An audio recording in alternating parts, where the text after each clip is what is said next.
6번 아브라함의 종이 자기를 어떻게 소개하며 그가 누구를 중심으로 말하며 그가 강조하는 중심 요지가 무엇입니까? 또 그에게서 주인에게 충성하는 종의 자세가 어떻게 나타납니까?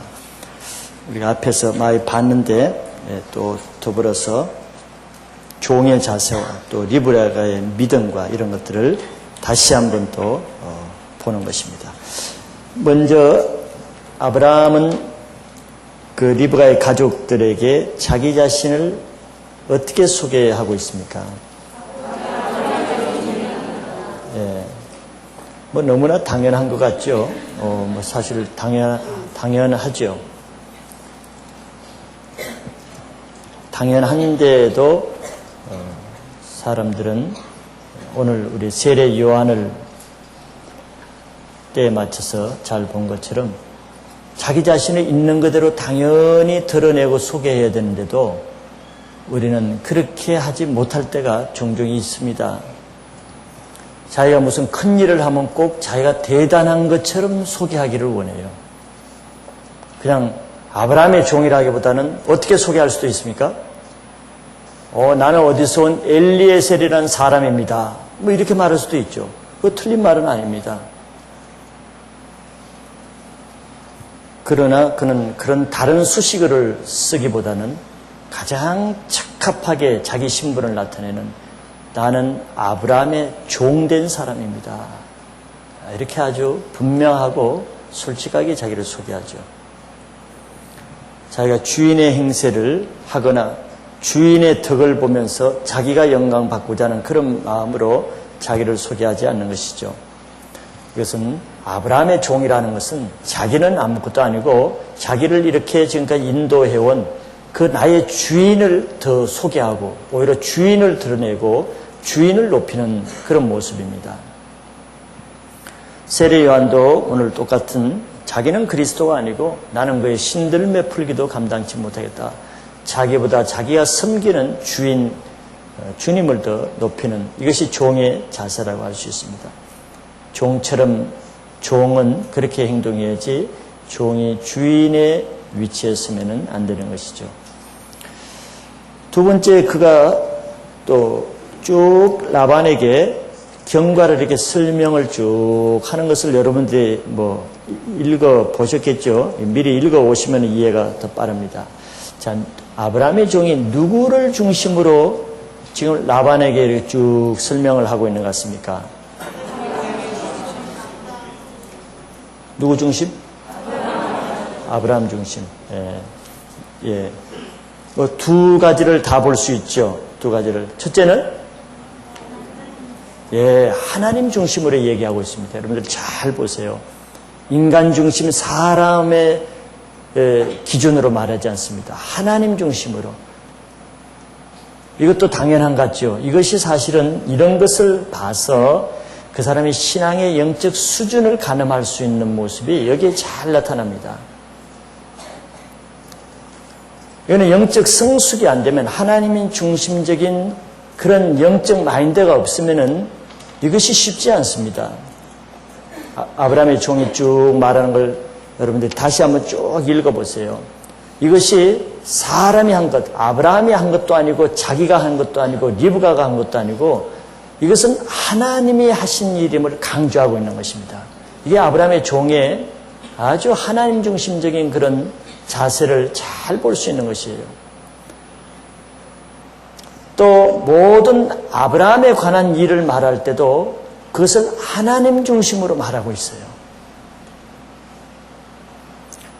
이 종의 성숙도는 벌써 하나님 중심적인 신앙관으로 세상을 보는 그런 눈을 가지고 있습니다. 이거는 참 대단한 것이죠. 여러분들 양떼와 리더는 많은 일을 하고 성경을 많이 알고 격려 이게 아니죠. 안목입니다. 관점을 저 사람이 어떤 눈을 가지고 있느냐가 신앙 성숙도인 것입니다. 아무리 교회를 오래 다녀보세요. 신앙이 성숙하지만 그 눈이 보는 한계가 있습니다. 인간적인 눈을 가지고 종교적인 눈을 가지고 세상적인 눈을 가지고 한 가지 사건을 보더라도 관점이 틀려요. 아브라함의 종은 굉장히 아주 성숙한 믿음의 관점을 가지고 있는 것입니다. 이거는 능으로도 힘으로 되지 않는 거. 이게 신앙 경륜인 것입니다. 여기 창세기에 모인 분들은 이제 다 영적인 동역자고 영적으로 참 성숙한 분이고 그래도 하나님을 위해서 헌신된 사람이기 때문에 여러분들이 정말 성숙하고 더 놀라운 지도자, 리더의 위치에 가려면은 다른 것보다도 이것이 중요한 것입니다. 영적인 안목을 가지세요. 그 사람이 그 사람의 역량입니다. 교회에 어떤 행사를 하죠. 행사 일을 잘하는 것이 중요한 것입니까? 부서 활동을 하죠. 뭐 10주년 행사를 하죠. 뭐가 중요한 줄 압니까? 그 행사 뭐라 하면 행사, 부서는 부서 무슨 일 하면은 그 맡은 사람이 그 일을 어떻게 보느냐가 그 행사를 좌우하는 것입니다. 그 눈을 어떤 눈을 가지고 있느냐가 그 좌우하는 거예요. 그래서 하나님 중심적으로 말할 때 제가 늘 강조하는 게 모든 일을 할 때는 하나님의 영광 돌리는 방법을 하라. 그런 관점으로 해야 이 일을 배우는 것입니다. 영적인 일을 배우는 거예요. 그런 눈이 없이 일을 하면은 일 중심이 되고 세상 중심이 되고 나중에 다 자기들 사람 각각 영광 받고 다 인간의 영광 받아가지고 그 일을 하고도 하나님의 책망을 받습니다. 그래서 어떤 일을 부서나 일을 할 때 왜 그게 꼭 동역자 이상의 한 사람을 내가 세우는 줄 압니까? 물론 실무적인 일을 다 잘할 수가 있어요. 그러나 안목이 없으면 그 일은 지푸라기와 같은 것입니다. 하나님 관점에서 그 일을 추진하지 않고 일을 만들지 않으면 그거는 지푸라기 같은 거예요. 그러나 한 사람 동역자들이 그런 눈을 가지고 이건 이렇게 해야 된다, 저건 저렇게 해야 된다. 안목을 갖는 사람이 필요하거든요. 교회의 성숙도는 바로 그것에 좌우되는 것입니다. 팀이나 셀의 성숙도는 열심보다도 더 중요한 것은 얼마나 성숙한 하나님의 눈을 가지고 있느냐는 것입니다.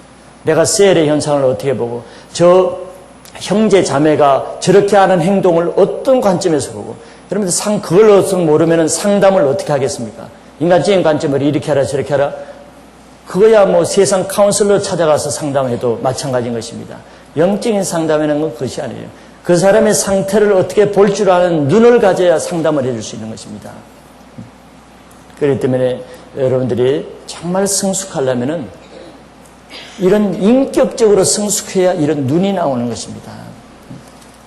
이런 성숙이 없는 사람을 자꾸 일을 하면은 옳고 그름을 따지거든. 이렇게 해야 옳습니다. 저렇게 해야 옳습니다. 이래야 잘합니다. 그게 무슨 가치가 있습니까? 하나님은 옳은 것도 틀리게 만드시는 분이고 틀린 것도 옳게 만드시는 방법을 하는 분이 하나님이십니다. 하나님은 꼭 옳은 것을 가지고만 쓰는 게 아니에요. 아브라함을 보세요. 실수도 하나님이 쓰시는 겁니다. 옳고 그름의 그 차원에 머무는 사람은 아직 율법의 차원에 머무는 것이에요. 그 차원을 빨리 벗어나야 됩니다. 하나님의 관점에서 빨리 볼 수 있는 그런 관점을 가져야 되는 거예요. 이런 관점을 모르면 대화가 안 되잖아요. 상담을 해도 말귀를 못 알아듣잖아요. 그 사람은 계속 인간적인 관점에서 자기 주장을 하고 나는 영적인 관점에서 말을 하는데 말을 알아들어야지. 그러면 그 사람과 교제가 안 되는 것입니다. 아브라함의 종은 참 아브라함이 신뢰할 만한 영적 성숙도를 가지고 있구나, 보는 안목이 있구나 하는 것을 볼 수가 있는 대목이죠. 두 번째, 누구 중심으로 하냐면은 자기 중심으로 얘기하지 않죠. 많은 사람의 대화를 보세요. 자기 중심이 아니라 내가 아이가 주어입니다. 늘 자기가 뭘 한 것, 자기가 옳은 것, 자기 얘기를 하기를 원하죠. 늘 교제를 해도 셀에서 교제를 하면 20분 30분 끄는 사람 보세요. 누군가 자기 얘기하는 사람이 꼭 시간 끕니다. 하나님 중심으로 얘기하는 사람은 그러지 않아요. 하나님의 한 일만 딱 얘기하면 듣는 사람에게 하나님의 증거가 됩니다. 자기 얘기를 하면 얘기를 들을수록 그 분위기가 다운되는 것입니다. 아브라함의 종은 누구 중심으로 얘기하냐? 자기 중심으로. 내가 지금까지 맨말리 오면서요, 막 강도도 만나고요, 막 사자도 만나고 정갈도 만났는데요, 죽을 뻔했는데요, 땀이 막 나가지고 막 이렇게 했는데 막 참느라고 내가 얼마나 고생했는지요. 발이 부르크고 내가 나이가 올해 얼마인 줄 압니까? 이 나이에 내가 이 일 하게 생겼습니까? 정말 고생 많이 했수다. 막 이렇게 이제 하는 거죠. 그게 무슨 의미가 있느냐 말이지, 그것이. 막 그렇게 인간 중심으로 했다면 그 일이 다 틀려버릴 수도 있는 것입니다. 하나님의 그런 사람과 함께 하지 않아요. 근데 이 아브라함의 종은 자기 주인 아브라함 중심으로 말하고 있어요. 이게 종의 자세인 것입니다. 여기에 이 긴 저녁상을 놔두고 길게 설명하는 중에 자기에 대해서 언급하는 대목이 있습니까? 자기 나이가 몇이고 출신이 몇이고 성격이 어떻고 무슨 음식을 좋아하고 취미가 뭐고 뭐 그런 거 얘기한 대목이 나와요? 자기 얘기는 일체 나오지 않습니다. 나왔다 그러면은 하나님과 자기 주인 아브라함 중심으로 얘기하는 것입니다. 종은 하나님께서 자기에게 세워주신 주인을 섬기는 자세로 일할 때 하나님은 그 종에게 해당하는 상급을 주는 것입니다. 아브라함의 종은 첫째는 하나님이 자기 주인 아브라함에게 복을 주어서 창성하게 하셨다. 하나님이 자기 주인 아브라함을 얼마나 축복을 주신지 모른다. 하나님의 은혜와 자기 주인이 하나님 사랑하는 자라는 것을 간정을 했죠. 두 번째는 그 아브라함이 100세나 되는 노년에 아들을 주셨고 모든 소유를 그 아들에게 주었다고 말했습니다. 자, 이거는 다 이삭을 지금 결혼 신랑감으로 지금 소개를 해야 되는 그런 위치에서 결혼을 아브라함의 그 아들이 얼마나 축복을 받고 그 아버지로부터 많은 재산을 받아서 축복받은 아들이라는 것을 소개하는 것입니다. 좋게 긍정적으로 선하게 소개를 하고 있죠. 그래서 결혼이 성사될 수 있는 방향으로 아주 하나님과 아브라함 중심으로 말을 하는 것을 볼 수가 있습니다. 하나님께서 자기에게도 많은 복을 줬지만 먼 여행길을 지키고 보호하고 인도하시는 자기에게를 말하는 것이 아니고 자기 주인에게 은혜 주고 복 준 것을 말한다는 것입니다. 세 번째, 이 아브라함의 종이 말하는 강조하는 중심 요지가 무엇입니까?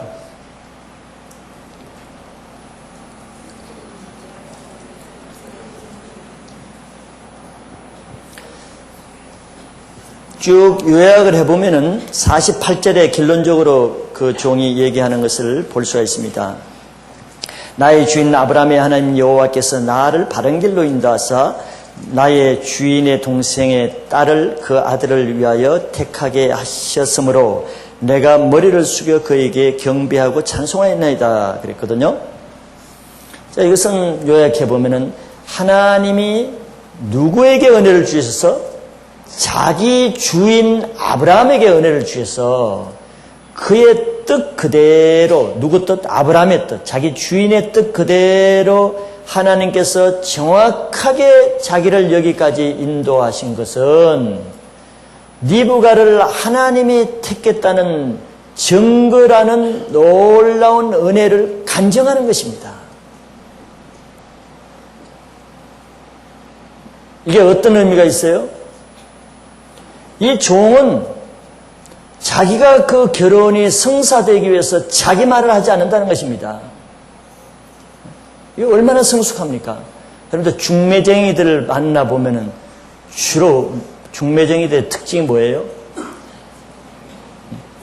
내가 막 여기 자매를 내가 어떤 형제에게 내가 중매한다 그러면 그 형제 집에 가서 내가 뭘 말하다 우리 자매는요 얼마나 눈이 초롱초롱하고 코가 오똑하고 얼마나 잘생기고 막 집안도 좋고 결혼하면 진짜 잘하는 것입니다. 그래 두 말 알고 하세요. 인간적인 것을 설득적으로 말할 것입니다. 여기 아브라함의 종년 이삭이 어떻게 생겼고 어떻고 일체 말하지 않고 하나님이 자기 주인 아브라함이 원하는 대로 이렇게 인도한 것을 보면은 이거는 하나님이 택했다는 은혜라는 것을 인정하지 않을 수 없습니다. 딱 이 말만 하는 것입니다. 이게 얼마나 강력한 메시지입니까? 결코 인간적인 것에 호소하거나 설명하지 않고 오직 하나님 중심적으로 하나님이 하신 일을 믿고 그대로 첨부하지 않았습니다. 빼거나 더하지 않고 그대로 있는 그대로 전달했어요. 이거는 누가 할 수 있습니까? 하나님을 믿는 사람만 이렇게 할 수 있습니다. 하나님을 믿지 않으면 자기 말을 덧붙이게 됩니다. 그렇게 믿음으로 이렇게 하니까 하나님께서 사람을 통해서 하나님이 일하시는 것입니다. 하나님이 일하실 사람은 일을 할 자세를 하고 있어요, 보면은.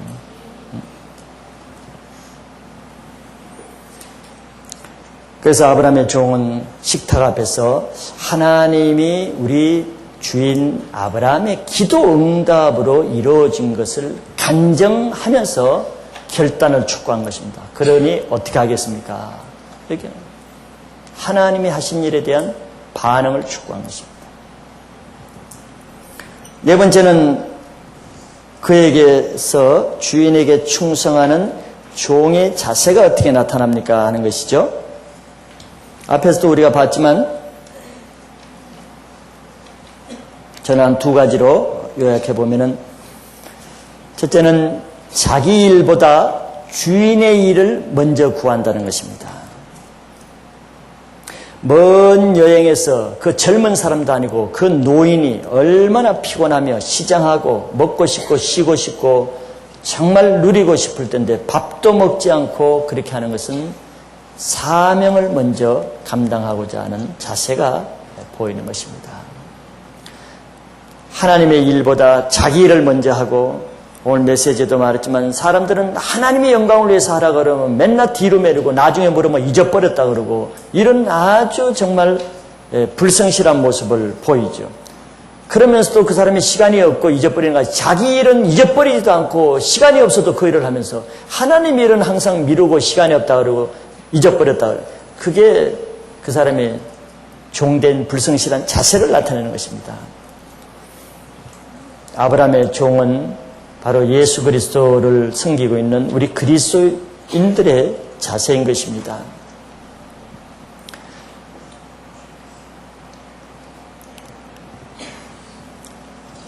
우리가 섬기는 이런 종의 역할을 하려면 늘 타인 중심적인 가치관을 가져야 됩니다.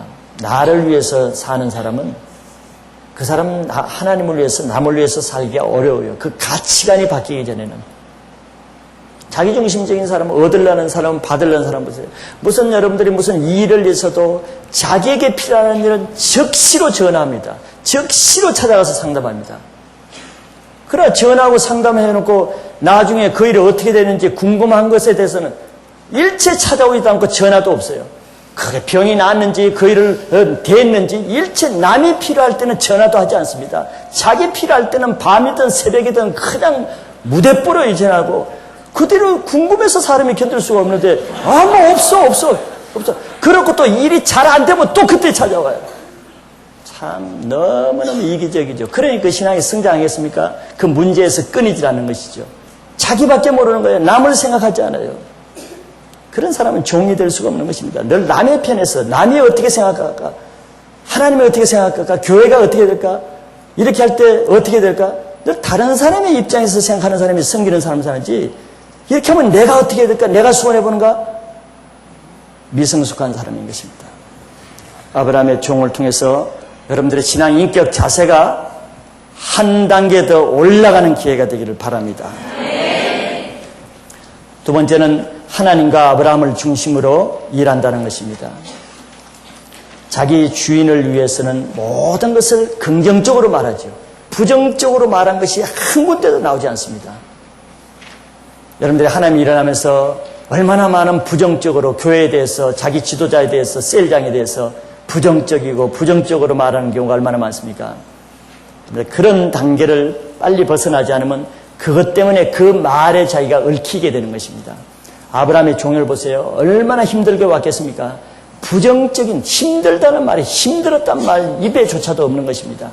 다 긍정적으로, 소망적으로, 좋은 쪽으로 아브라함과 그 이삭에 대해서 모든 과정을 하나님이 인도하신 은혜로만 간증하는 것입니다. 은혜만은 간증하는 것입니다.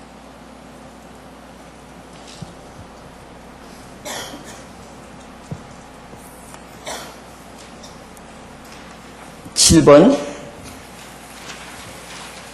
종의 설명을 들은 라반과 부두엘이 어떻게 응했으며 이에 아브라함의 종이 어떤 요청을 합니까?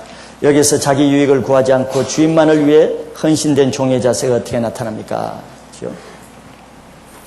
라반과 부두엘의 응답이 어떻게 나옵니까?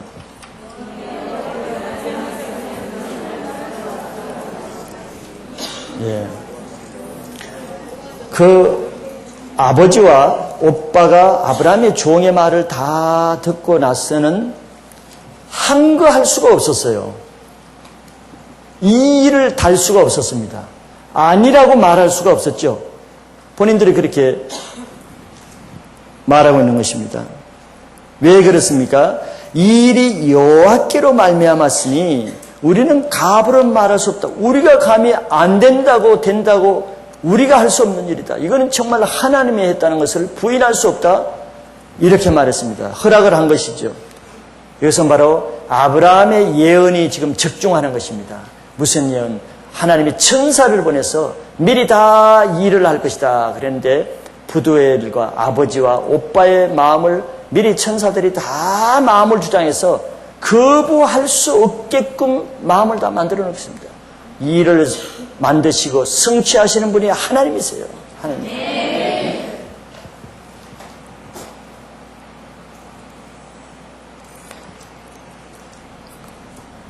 가정이지만서도 만약에 아브라함의 종이 이것을 불신의 방법으로 인간적인 방법으로 했으면은 부두엘과 이 라반이 이런 반응을 나왔으리라는 보장이 없는 것입니다. 하나님이 하시기 때문에. 그렇기 때문에 우리는 믿음의 일을 할 때는 처음부터 믿음으로 한 일은 믿음으로 해야 하나님이 개입하지, 믿음으로 시작했다가 육신으로, 성령으로 시작했다가 육으로 마치는 일을 하면은 하나님이 그 일에 간섭하지 않는 것입니다.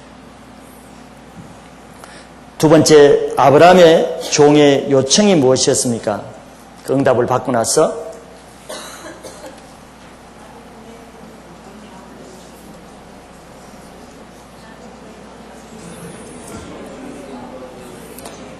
응답을 받고 나서 식사를 하고 그날 유숙했지요. 잠을 잤지요. 잠을 자고 나서 아브라함의 종이 뭘 요청했습니까? 언제 일어났습니까? 11시에? 아침에 일어났죠. 아침에 일어났어요. 하나님의 사람들은 10시, 11시에 일어났다는 말이 없어요. 항상 아침 일찍 일어나는 것입니다. 여러분들 어제 밤늦게 와서 긴 설교를 하고 늦게 자서 노곤한데 그날 좀 11시에 일어나도 될 거 아니야. 하루 종일 자도 될 텐데 아침 일찍 일어나는 것입니다. 아침 일찍. 아침 일찍 일어나서 뭐 산보하기 위해서 일어난 것도 아닙니다. 밥 먹기 위해서 일어난 게 아니고 왜 일어났습니까? 다시 돌아가려고. 못 말리는 사람이죠. 수말리기로 왔는데 하룻밤 자고 그것도 몇 시간 자지 않고 돌아가겠다는 거예요. 자기 혼자 돌아가는 것입니까? 그 귀한 딸 데리고 돌아가겠다는 거예요. 리브가를 데리고. 전혀 자기를 누리는 것이 없습니다. 보통 사람 같으면은 일이 성사가 안 되면은 뭐 그냥 돌아가야 되지만 성사가 되었으면은 이제 얼마나 안도의 한심을 쉬면서 그 주인이 여기 리브가 가족들이 베풀어지는 환대를 받고 쉬면서 여유를 가지고 돌아가려면 또 힘을 보충해야 되니까 좀 잔뜩 영양 보충도 하고 이렇게 돌아가야 될 거 아닙니까? 그리고 우리가 영적으로 이렇게 하면은 인간미가 없어 보이죠. 인정이 없어 보입니다. 왜냐하면 리브가의 부모와 형제들을 생각할 때 아니 이 하룻밤에 홍두깨지 이게 어떻게 결혼을 갑자기 강도 같은 놈이 와서 하루아침에 자기 딸을 데려간다는 거 이거는 좀 너무한 거죠. 인간적으로 보면은 인간적인 관점에서 보면은 인정도 없고 사랑도 없는 것처럼 아주 무정해 보이는 것입니다. 그렇기 때문에 인간적인 세력이 강한 사람은 결정적인 때 하나님의 뜻대로 할 수가 없습니다. 제가 가장 많이 실수를 하고 좀 실수를 하는 부분 중에 하나가 뭔 줄 압니까? 저도 인간적인 사람이기 때문에 인간적인 이치를 가지고 나에게 설득할 때 나는 거기에 넘어가는 적이 많아요. 왜냐하면 이치를 따지면은 맞고 내가 그걸 내 약점이 하나 앞에 사랑이 많지 않고 긍휼이 많지 않기 때문에 그 인간적인 정과 사랑을 가지고 얘기하면은 끝까지 거부하면 내가 아주 못된 놈이 되거든요. 너무 잔인하고 인정 없는 것처럼 보이기 때문에 그것 때문에 자책감 때문에 그냥 넘어가는 것입니다. 그런데 그 결과는 항상 내가 실수하는 거예요. 그렇게 하면 안 됐었는데 내가 그 인간적인 것 때문에 넘어가는 것입니다. 뼈아픈 실수는 대부분 그게 있는 것입니다. 인정으로 다가가고 인간적인 감정과 형편에 호소를 하는 거예요. 목사님 이렇게 해야 되는데 이렇게 해야 되지 않겠습니까? 자기가 결정하지 그러면 왜 나를 설득하려고 그럽니까? 나를 실족해 하기 위해서 죄를 끌어들이는 거예요. 그래서 과거에는 인간적으로 사람이 나에게 다가올 때는 굉장히 두렵고 피합니다. 오히려 반대로는 아주 잔인하게 냉정한 태도를 피해요. 왜냐하면 그게 내가 많이 실수를 하거든요. 여러분들도 그럴 것입니다. 여기 나중에 종이 이제 나오죠. 부모들이 한 열흘간만 같이 있게 하라. 얼마나 사정을 했겠습니까? 그것이 얼마나 또 타당합니까? 나 같으면은 진짜 메뚜기도 낯짝에 있지 그렇게 해야 되죠. 근데 이 아브라함의 종은 참 메시지가 많습니다. 하나님 앞에 우리의 종된 자세로서 배울 것이 참 좋은 메시지가 많은 것이에요. 이렇게 하나님 앞에 살라 그러면은 이렇게 남에게 정말 바르게 하려 그러면은 뭐가 어렵습니까? 내가 십자가를 지지 않고는 이렇게 할 수 없습니다. 이렇게 바로 돌아가면 내가 피곤하잖아요. 리브가 부모도 힘들지만 내가 피곤하고 힘들기 때문에 내가 그렇게 안 하려고 그러죠. 나도 그렇게 안 하려고 그러는 것입니다. 지도자가 여러분들을 대보면 어떻게 합니까? 밑에 여러분들 세론들이나 양떼들을 하려고 그러면 내가 십자가를 지지 않고는 큰 소리 칠 수가 없습니다. 내가 하지 않는 일을 내가 당당하게 말할 수가 없는 거예요. 자책감 때문에. 그러죠? 그렇기 때문에 정말 하나님 앞에 떳떳하기 위해서는 내가 십자가를 져야 떳떳하게 하나님 앞에 살 수가 있는 것이에요.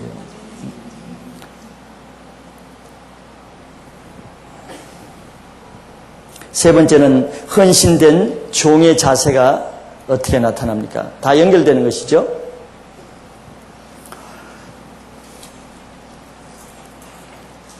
아브라함의 종은 라반과 부두엘이 허락을 했을 때 내심 얼마나 기뻤겠습니까? 정말 춤을 추고 박수를 치면서 인간적으로 좋아서 어쩔 줄 모르는 그런 반응을 보일 만도 하죠.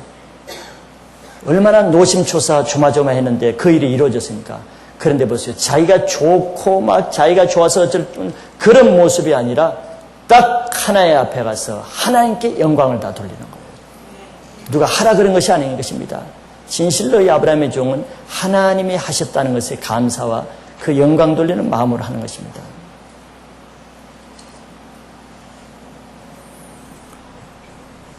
사람들은 막 기도해가지고 하나님이 하신 일을 딱 만나가서 체험을 하고 나면 하나님께 영광 돌리지 않고 다 육신으로 자기에게 영광 돌리고 세상에 영광 돌려서 그런 은혜를 받아놓고도 며칠 못 가서 다 쏟아버리는 경우가 많이 있습니다. 하나님이 하셨으면은 그 뒷마무리를 하나님께 영광 돌려야 하나님께 감사하고 하나님께 영광 돌리고 이렇게 해야 그것이 유지되는데 아홉 문둥이처럼 정말 낫게 하신 분은 주님인데 주님께 아무 영광 돌리고 가족들 만나서 다 먹고 마시고 내가 이런 은혜를 받았다 기도응답 받았다고 먹고 마시고 누리다가 그 다음부터 더 큰 재앙을 만나는 경우가 얼마나 많습니까? 은혜 받은 관리하는 모습을 볼 수가 있는 것입니다.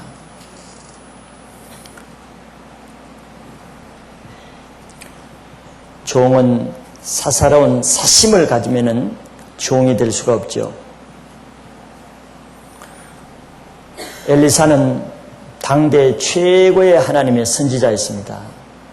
그는 그렇게 될 수 있는 것이 사심이 없었어요. 하나님의 주신 은혜를 가지고 자기 사익을 챙기려 하지 않았습니다.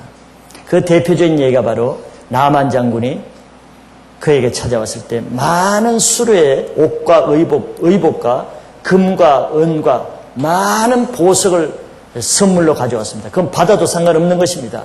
문둥병은 고칠 수 없는 거예요. 그보다 더 큰 값을 치러도 마땅한 것입니다. 그러나 그 문둥병을 낫게 한 분은 자기가 아니고 하나님이셨기 때문에 자기는 한 푼도 받지 않았습니다. 다 돌려보냈습니다. 그러나 그 주제에 그 종 게하시는 자기가 한 것이 하나도 없기 때문에 그것이 너무 아까워서 쫓아가가지고 거짓말로 의복도 불가 괴물을 구했을 때, 사욕을 채웠을 때 엘리사는 그에게 문둥병이 평생 들게 만들었죠. 그런데 하나님이 하신 것을 가지고 내가 영광 취하려고 하지 마세요. 기도를 내가 100일 기도 40일 금식 기도해서 받은 은혜라도 그거는 내가 한 것이 아닌 것입니다. 하나님이 은혜로 주신 거예요. 은혜로 주신 것입니다. 하나님의 은혜로 받았으면 그 영광을 하나님께 돌려드리는 게 마땅한 것이에요. 8번, 리브가의 가족들이 아브라함의 종에게 어떤 요청을 하며 이에 대해 자기 주인을 위해 충성하는 종의 자세가 어떠합니까? 자, 이 종이 아주 너무 무리하게 보이는 요구를 했죠. 그 다음날 그 딸을 데리고 내가 아브라함 고향으로 돌아가겠다 할 때 가족들이 종에게 어떤 요청을 하죠? 예, 55절에 보니까 데려가는 것은 허락하는데 그러나 한 열흘 정도라도 이제 보면은 못 보는 것입니다. 그 당시에 이렇게 먼 데로 결혼해서 시집을 가면은 거의 평생에 한두 번도 보기가 힘든 것이에요. 시작하면 끝나는 것입니다. 오는 것이 몇 달 걸리는데 이것을 어떻게 오겠어요? 연락도 안 되는 것입니다. 전화가 있는 것도 아니고. 이제 가면은 거의 못 만날 인생인데 열흘이라도 같이 마지막을 보면서 결혼주를 준비하고 못한 얘기도 나누고 그렇게 해달라는 것입니다. 이거는 뭐 열흘도 사실 모자라죠. 한 달을 더 있어도 아쉬운 것인데 미리 예정된 것도 아니고 갑자기 생긴 일인데 그래서 가족들은 적어도 열흘 정도는 가족과 함께 있게 해달라고 요청했는데 이에 대해서 종은 어떤 자세를 가졌습니까?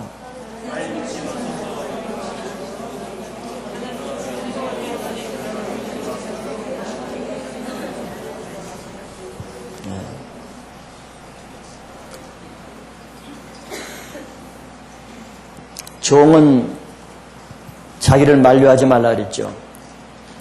그리고 이유를 댑니다. 여호와께서 내게 형통한 길을 주셨으니 나를 보내어 내 주인에게로 돌아가게 하소서. 이게 무슨 뜻이겠습니까?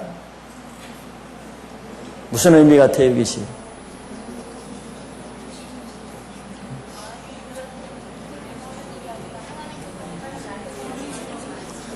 이 종이 만약에 자기가 고생하고 노력해서 자기 힘과 자기 능력과 자기 수고를 통해서 이 결혼이 성사됐으면은 그런 방법을 했다 그러면 열흘이 아니라 한 달간도 있을 수 있습니다. 한 달간도. 이게 다른 것이에요. 사람들이 왜 조금 하나님에 대해서 헌신하면은 자기 영광을 취하고 유익을 취하려는 줄 압니까?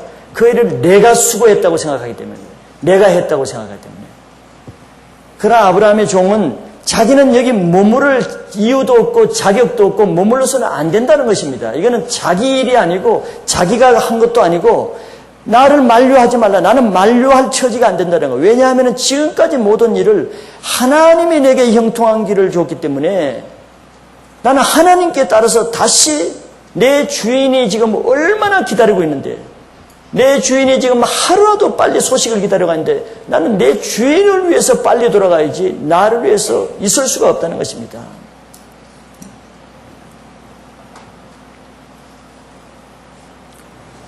하나님께 은혜 받을 사람은 은혜 받을 자세를 한다 그랬죠. 하나님께 쓰임 받을 사람은 쓰임 받을 자세를 하고 하나님이 인정하는 사람은 하나님이 인정하는 자세를 가지고 있어요. 이거 잘 새겨 들으세요. 잘 새겨 들으세요. 하나님은 외모를 보지 않습니다. 마음 중심을 보시는 분이에요. 동기를 본단 말이에요. 종이 이렇게 하는 동기를 보는 거예요. 인간적으로 보면 못된 종이죠.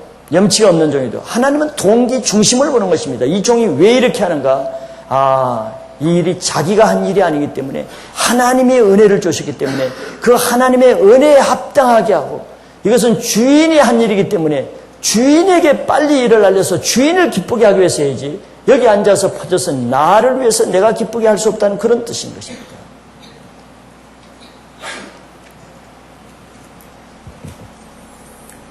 인간적인 관점에서 인간적인 정이 있는 사람은 도저히 이렇게 못하죠. 인정이 많은 사람일수록 이렇게 못하는 것입니다.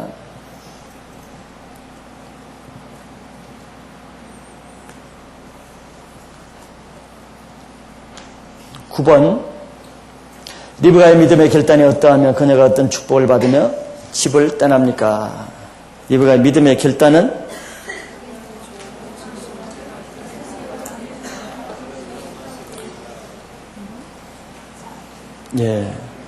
과연 이 믿음의 딸 리브가가 정말 아브라함의 믿음의 며느리가 될 만하고 믿음의 사람 이삭의 아내가 될 만한 자세를 하고 있죠.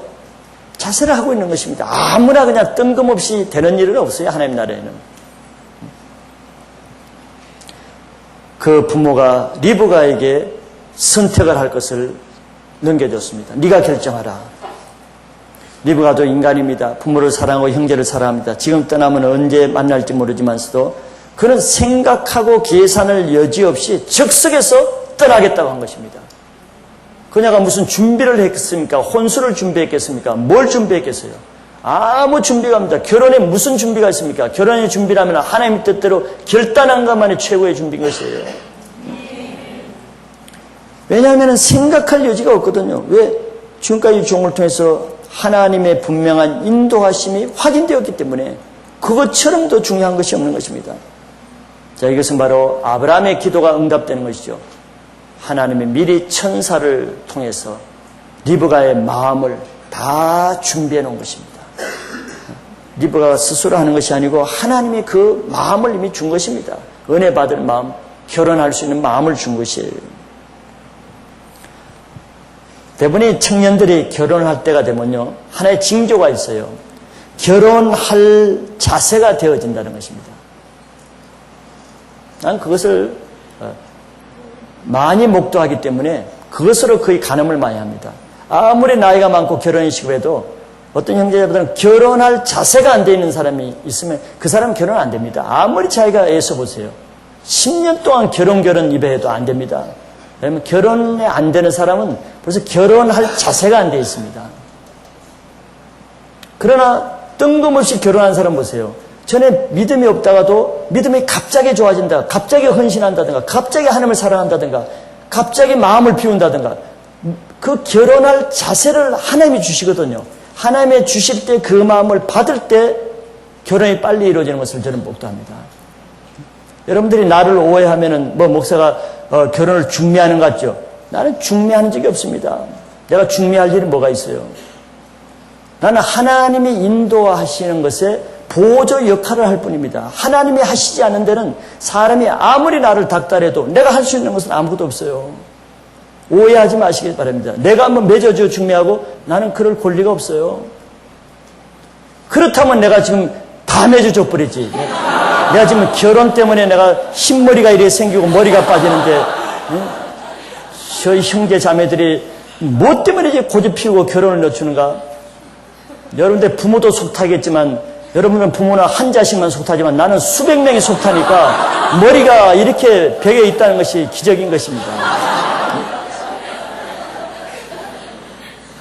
그런데 내가 중매한다면 빨리빨리 다 내뚫어. 당신 주말 알고 결혼해? 결혼 안 하면 다 가만 안 둘 거야? 협박을 해서라도 내가 결혼을 시키죠. 나는 그럴 자격이 없는 것입니다. 본인들의 믿음의 준비 상태에서 하나님이 하시는 거예요. 사람을 원망하지 마세요. 우리 목사님은 왜 나에게 신경 안 써주나? 지가 하나님 앞에 신경을 써야지. 자기는 하나님 앞에 신경도 안 쓰면서 하나님 앞에 중심을 보이면 하나님이 일을 하시는 분입니다. 그러면 하나님이 일을 하신다 싶으면 나는 그것을 보조 거들어주는 일을 하죠. 그러나 하나님이 일하지 않는데 사람이 인간적인 욕심으로 욕정으로 정욕으로 음란한 목적으로 하는 것은 하나님은 결코 기뻐하지 않는 사람은 나는 그것을 막는 일을 합니다. 그 사람은 그 인생을 불행하게 가는 것이에요. 그런 일을 할 뿐인 것입니다.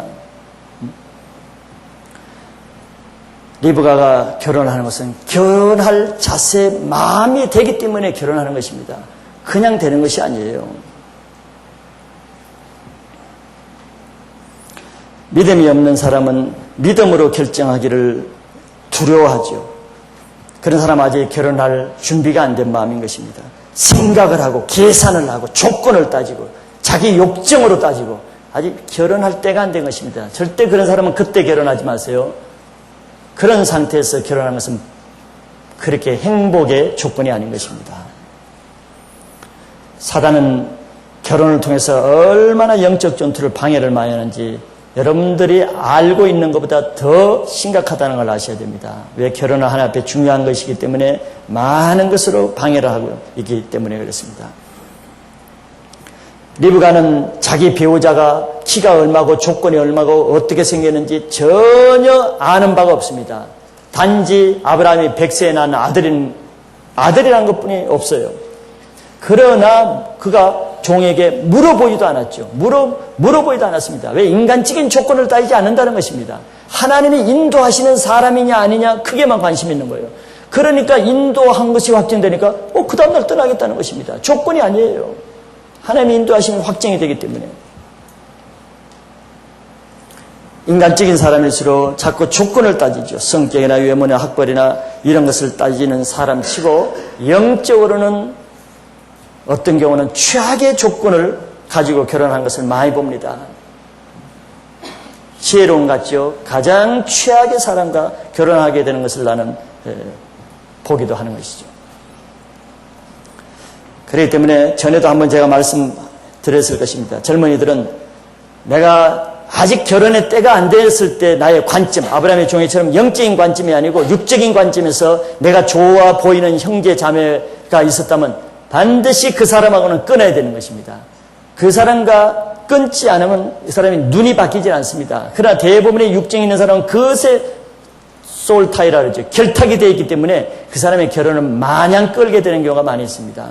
그러나 끝까지 고집 부리고 결혼하면은 아마 그 갓지부를 다 결혼하고 나서 치르게 돼 있어요. 나는 그러기를 원치 않습니다.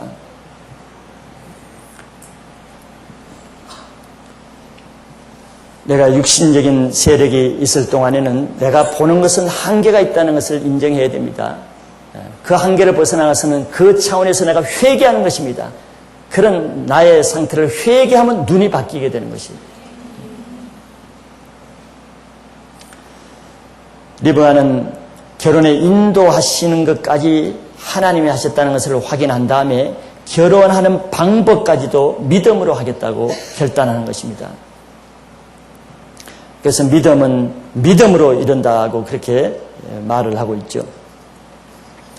인간적으로 보면 이 결혼은 하루 저녁에 갑자기 이루어지는 비정상적인 것처럼 보이지만 사실 이 결혼이야말로 미리 오래전부터 하나님이 몇 달 전부터 간섭한 아주 완벽한 준비된 결혼인 것입니다.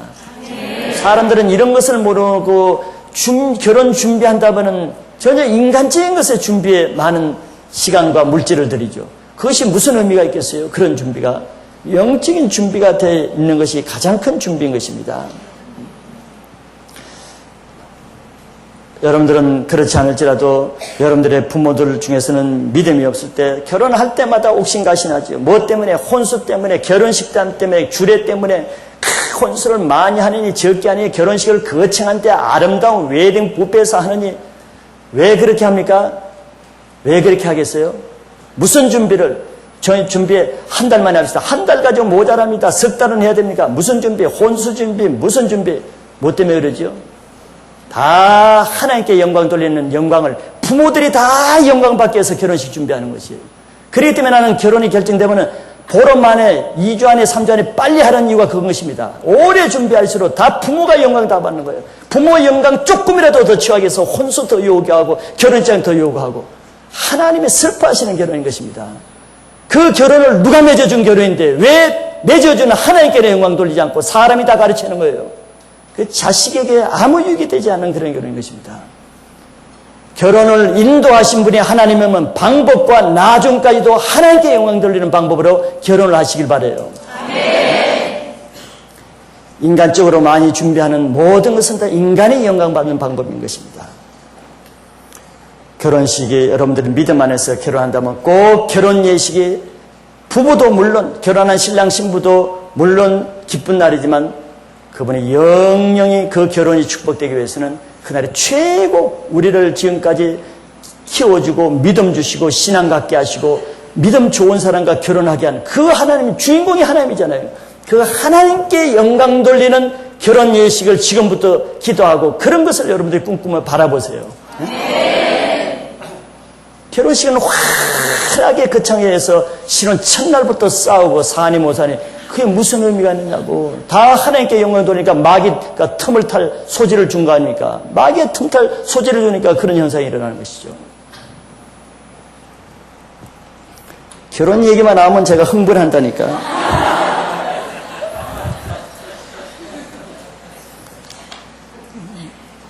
자, 축복이 뭡니까? 리브가에게 가족들이 어떤 축복을 하죠?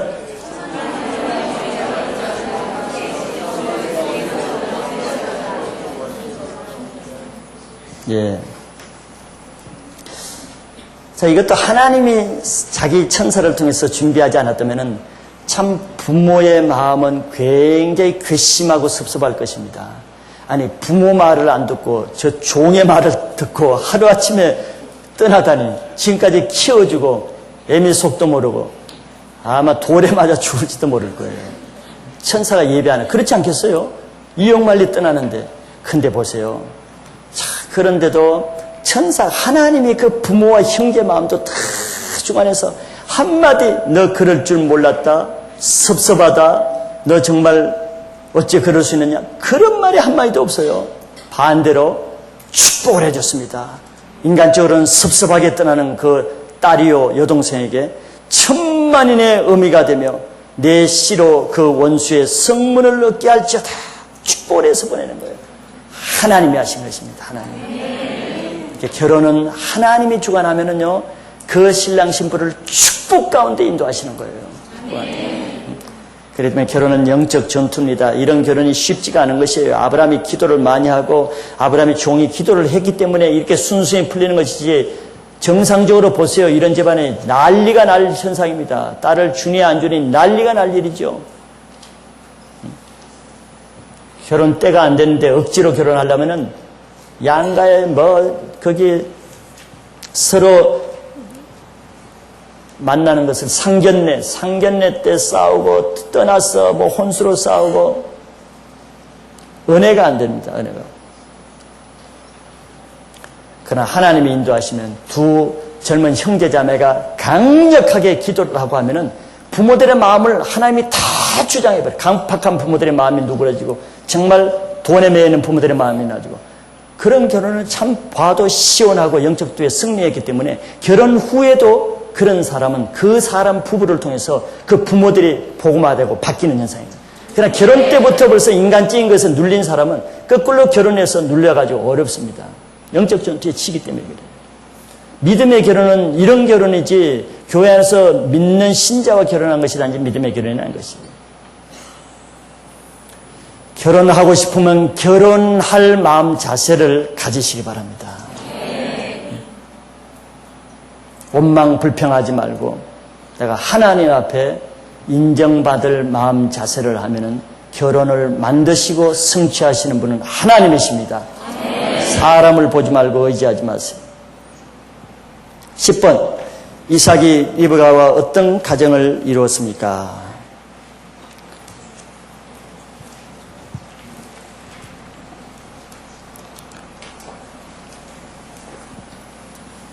이렇게 쉬운 것도 모르네. 행복한 가정을 이루었다.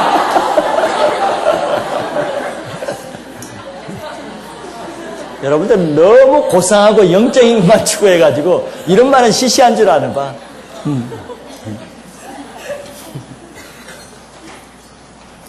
서로 사랑하며 서로 위로하고 격려하는 부부가 된 것을 알 수 있죠. 이삭이 자기 어머니 사라가 돌아가시고 난 다음에 외롭고 쓸쓸하고 의지할 데가 없는데 결혼을 통해서 리브가가 그 남편을 얼마나 잘 섬기고 격려하고 위로했기 때문에 그 위로를 얻었다고 했죠. 이게 부부의 삶이, 동역의 삶인 것입니다. 이삭도 자기 아내가 될 리브가를 한 번도 본 적도 없고 들은 적도 없는 상태에서 결혼한 거 아닙니까? 성격이 어떤지, 조건이 어떤지, 인물이 어떤지 전혀 들어보지 않는 상태에서 그가 어떻게 결단했습니까?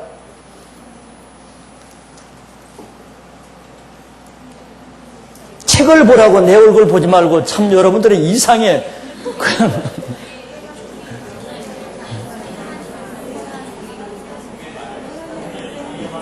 리브가를 아내로 받아들이기로 이삭이 결단했을 거 아닙니까? 뭘 근거로 결단했어요? 예? 그러죠. 예. 종의 말을 잘 들어보니까 이건 하나님이 하셨거든. 인물이 어떻든 이걸 보지 않아서 이건 하나님이 한 것이네. 그러니까 내 아내가 맞네. 이렇게 받아들인 것입니다. 이게 믿음의 결혼의 결단이에요. 하나님이 하셨다 그러면 조건이 더 우선이 아니고 하나님이 나에게 인도하신 분이다. 그것이 최고의 결정하는 조건이 되는 것입니다.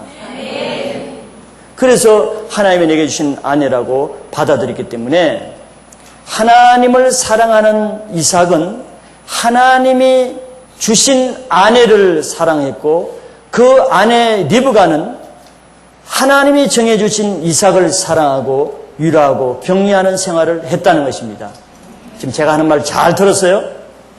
제가 의미 없는 얘기는 안 합니다. 그러니까 집중해서 말씀을 잘 들어야 되는 거예요. 말씀대로 멍하니 딴다 그렇게 하지 마세요, 여러분들. 사단에게 틈을 주지 마세요. 영어로 잘 들으시는 거예요. 자, 여기서 내가 뭘 강조하는 것입니까? 여기 핵심이 뭐죠?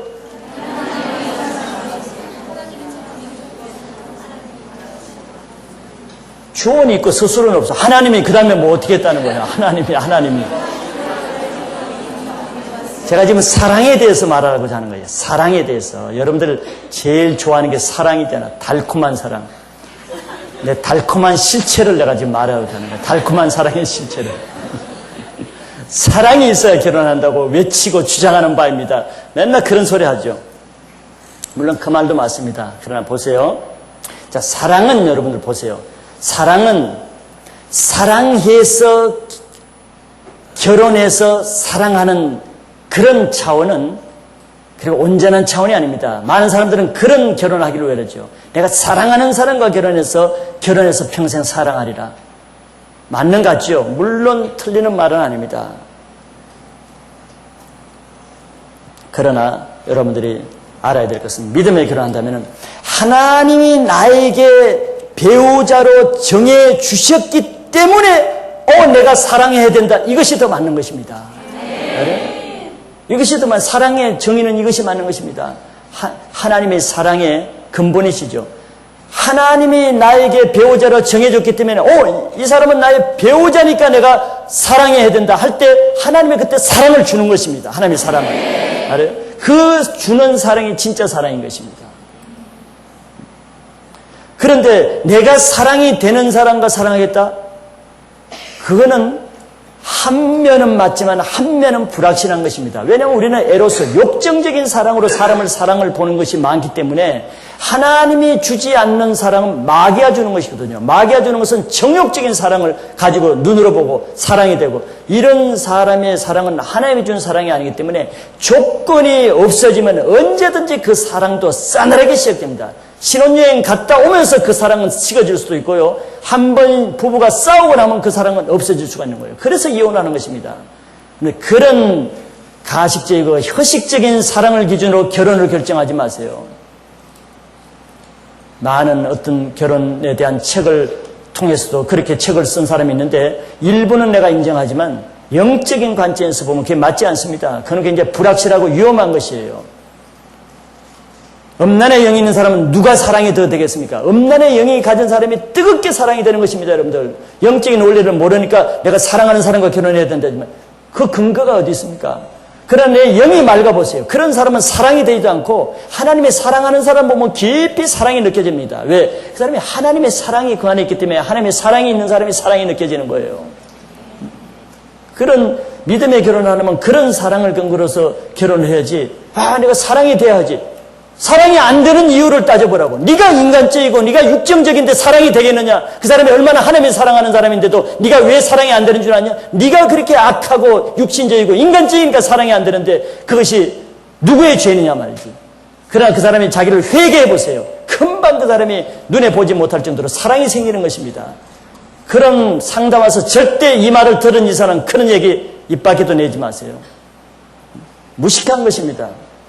자기 정욕적인 그런 눈을 가지고 나는 저 자매와 저 형제가 사랑이 되면 하다. 무슨 근거로 자기 수준만큼 이상을 넘어가지 못하는 것입니다. 그러나 우리는 하나님이 맺어주신 부부이기 때문에 아담이 그랬잖아요. 아담이 선택을 했으니까 하와가 다가오는데 선택을 했어요. 쓸만한데? 그럼 내 뼈 중에 뼈. 이게 아닙니다. Excuse me, 죄송합니다. 그게 아니고, 저 여자는 하나님이 나에게 주신 여자다. 그래서 내 뼈 중에 뼈, 살 중에 살이라고 한 것입니다. 하나님이 나에게 배우자를 줬기 때문에.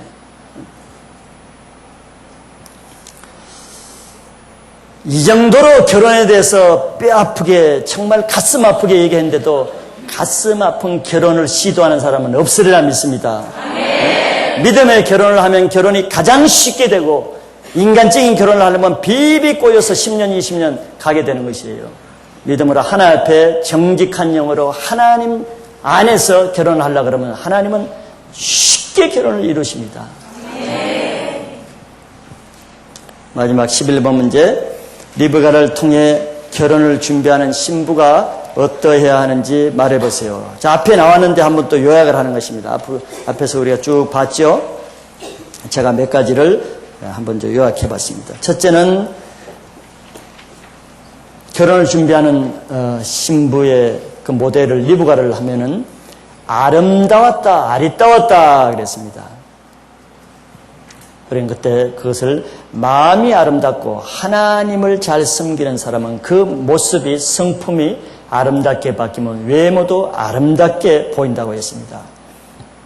하나님을 경외하게 될 때 왜 그렇게 되냐면은 우리가 얼굴의 모든 영적 상태가 많이 나타난다고 말했죠. 그래서 얼굴에는 내 영적 상태가 어두우면은 얼굴이 금방 나타나고, 여러분들 감정이 금방 얼굴이 굳어지고 안색이 변하는 것입니다. 얼굴이 굉장히 민감하게 나타나기 때문에 그런 것입니다. 그렇기 때문에 내가 하나님의 은혜가 있으면 얼굴에 나타나기 때문에 얼굴이 아주 아름답게 보이는 것입니다. 그러나 내가 은혜가 없어 보세요. 얼굴이 벌써 아주 보기 흉하게 바뀌는 거죠. 전도서 8장 1절에 보면은 이런 말씀이 있습니다.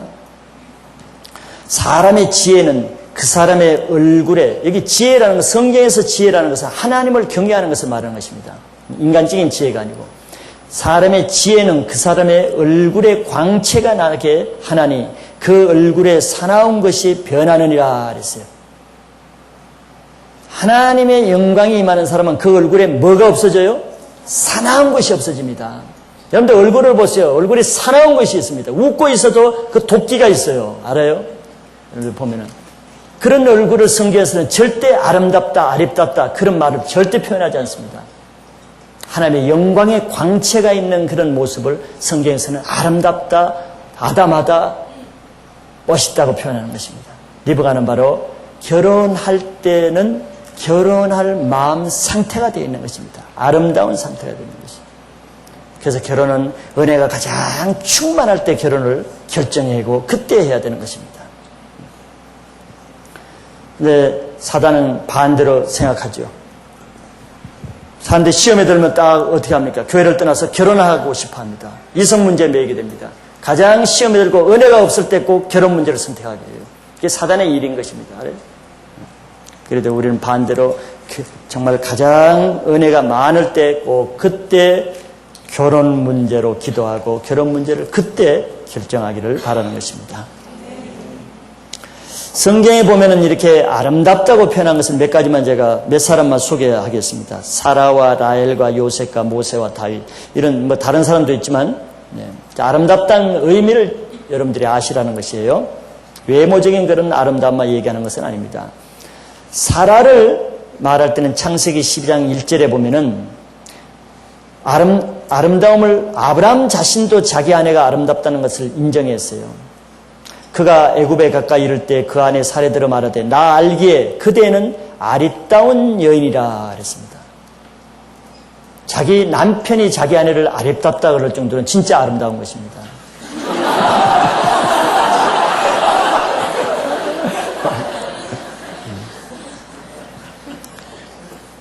라헬에 대해서도 성경은 창세기 29장 17절에 보면은 이렇게 말하고 있습니다.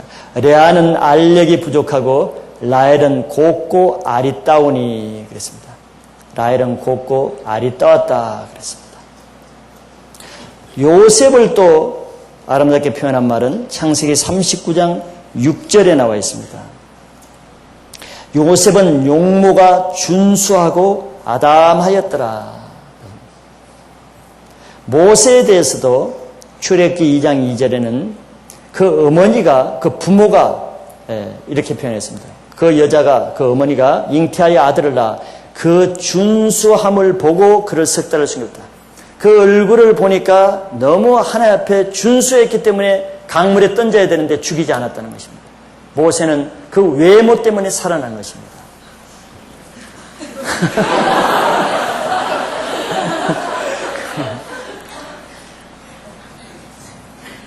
마지막 다윗에 대해서도 성경은 사무엘상 16장 12절에 이렇게 말하죠. 이에 보내어 그를 데려오매 그의 빛이 붉고 눈이 빼어나고 얼굴이 아름답더라. 특별히 눈이 빼어나고 얼굴이 아름답더라. 눈에 총기가 있다는 것이죠. 그래서 여러분들은 하나님 앞에 얼굴에 사나운 것이 없이 아름다운 얼굴이 될 때 결혼의 때가 가까운 것입니다. 결혼한 사람은 아름다운 얼굴이 될 때 가정의 평화가 임할 징조가 보이는 것입니다. 실제입니다. 여러분들 얼굴에 은혜가 없으면 결혼도 물리고 그 가정에 항상 어려움이 있습니다. 자, 두 번째 결혼할 이 때가 되었을 때 리브가는 신부로서 어떤 상태였냐면 순결을 지킨 상태였다 그랬습니다. 전 시간에 제가 설명을 많이 했습니다. 우리는 어떻게든지 이거는 하나님 앞에서 하나님의 성전을 지키는 것이기 때문에 결혼 전까지는 어떻게 했든지 여러분들은 자기 몸을 정욕의 도구가 되어지지 않도록 정결하게 지키느냐 못 지키느냐 하는 것은 자기 영적 생명에 좌우되는 것입니다. 그러나 사단은 우리의 몸을 얼마나 회방하고 회꼬지하고 공격하는지 모릅니다. 왜?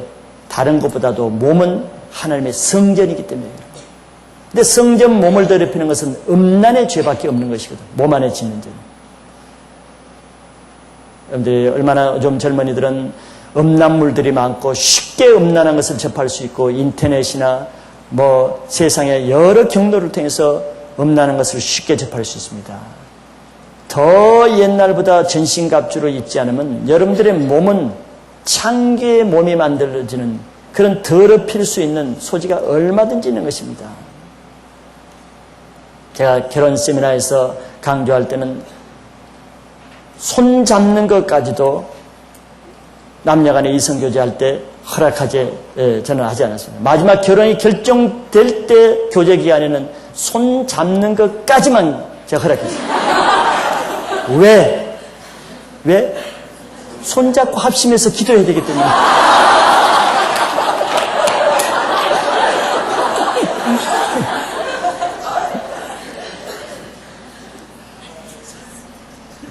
하나님은 내가 거룩하니 너희도 거룩하라고 하는 것이 하나님의 뜻입니다.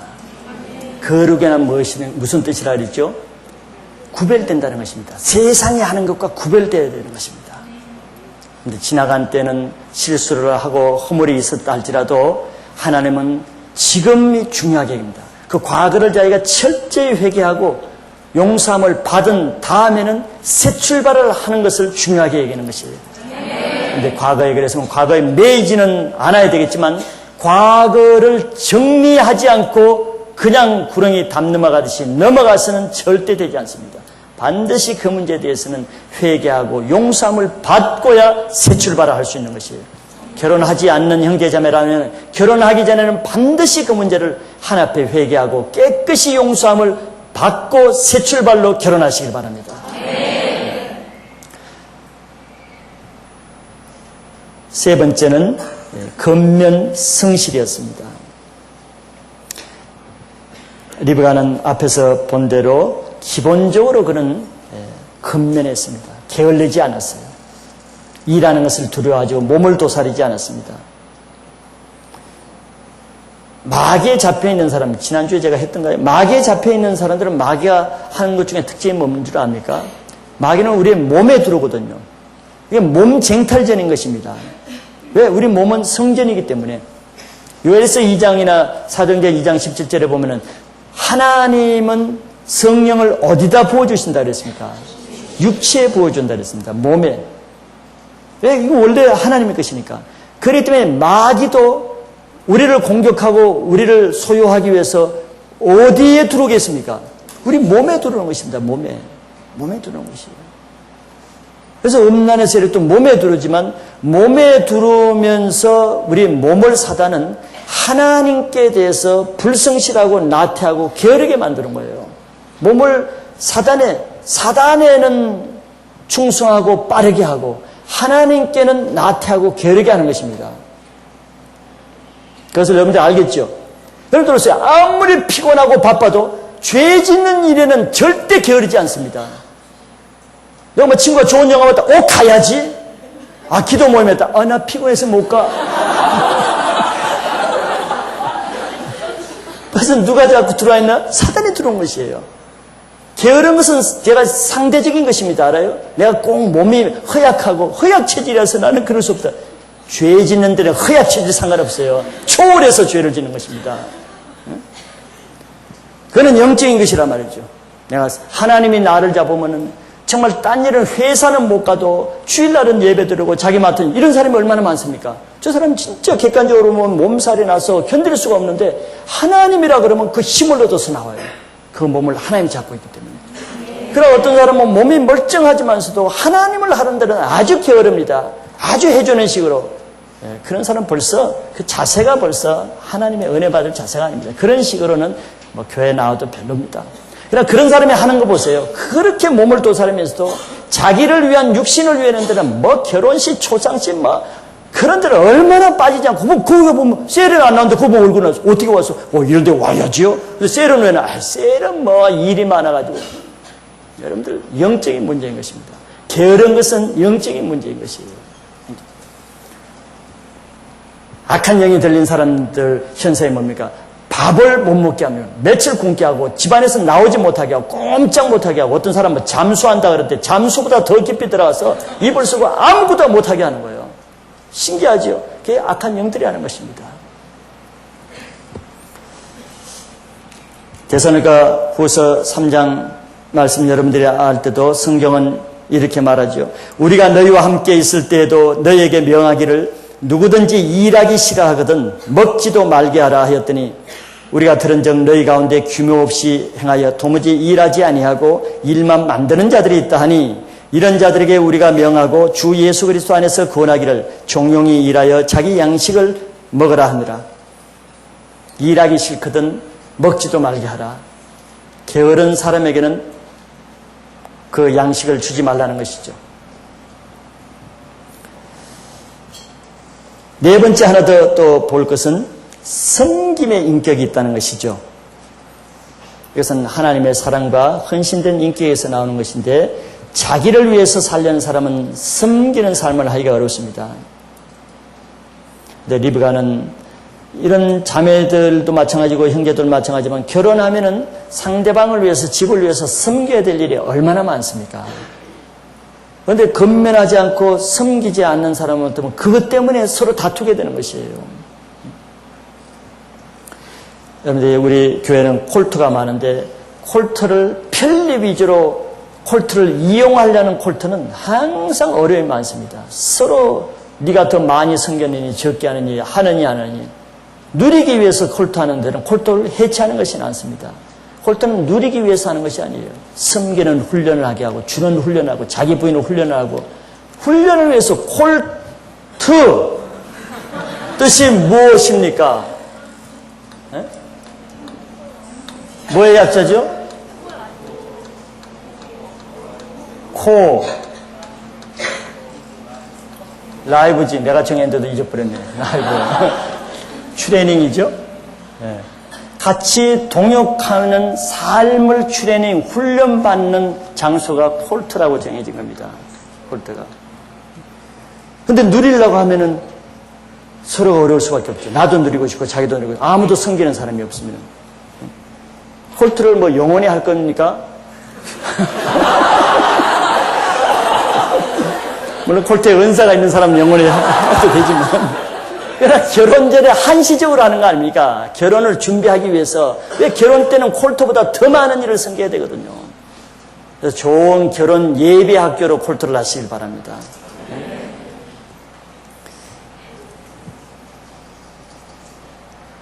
마지막 한 가지 더, 다섯 번째는 믿음을 볼 수가 있는 것이죠. 하나님의 인도하심이 확정되었을 때는 아무 의심이나 다른 마음 품지 않고 그대로 적극적으로 하나님 뜻에 순종하는 것이 믿음입니다. 믿음은 이렇게 담대하고 모험적이고 적극적인 성격이 다 나타나죠. 얼마나 모험적입니까? 보지도 못한 어떻게 생긴지도 모르는 정말 모험적이고 담대하죠. 그날 바로 떠나겠다는 것입니다. 적극적이죠. 미적거리지 않습니다. 믿음을 가진 사람에게 특징인 것입니다.